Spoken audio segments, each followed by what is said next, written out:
I never intended to be a side chick. 3. The reality of being a side chick now struck me. I couldn't believe it was happening to me, and this led to depression. My baby boy was born prematurely, in the 8th month. But unfortunately, he died 2 weeks later.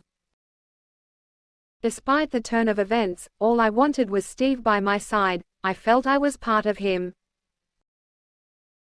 3 months after I lost the baby, my parents sat me down and advised that I go back to school. They told me to forget about Steve, as it was evident he was happily married and would never leave his wife for me. Deep down my heart, I knew they were right. If he was going to leave Kathy for me, he would have already done that. But I was in denial and continued living in dreamland.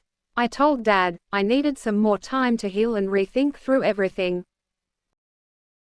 In the evenings, I called Steve and told him we needed to talk. An hour later he came.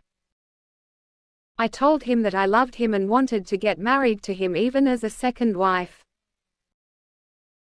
Steve point blank told me he wasn't a polygamist and he couldn't deal with the dramas that comes along with it. Agatha, I am so sorry, you are still young and beautiful, another man will come to you. Go back to school and finish your education, you are really brilliant, don't waste this chance," said Steve. Despite Steve giving me a cold shoulder, I kept calling and sending him messages. Charity thought I was stooping so low and that the world didn't only revolve around Steve. Love is strong.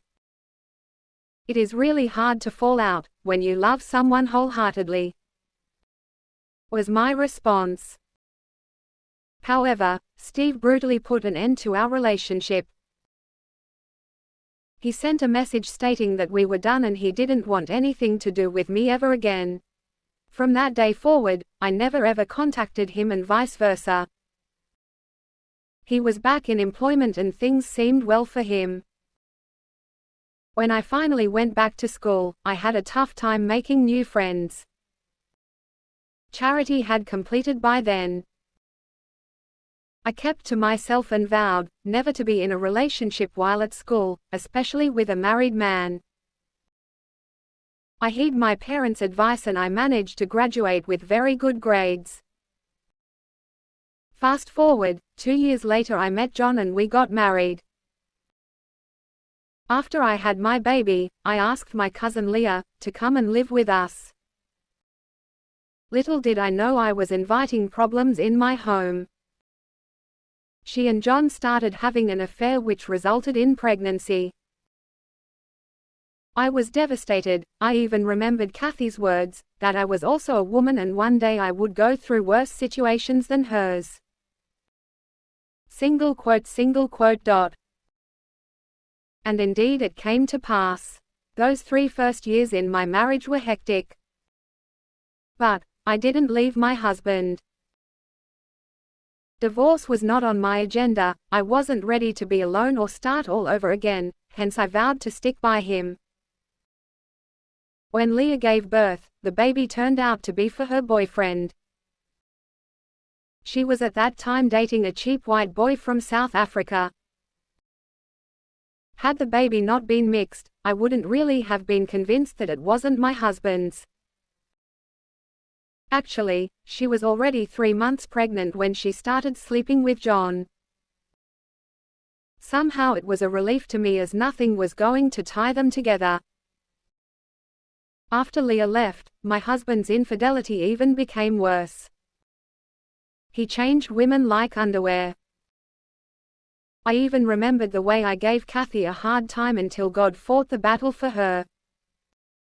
My heart was heavy.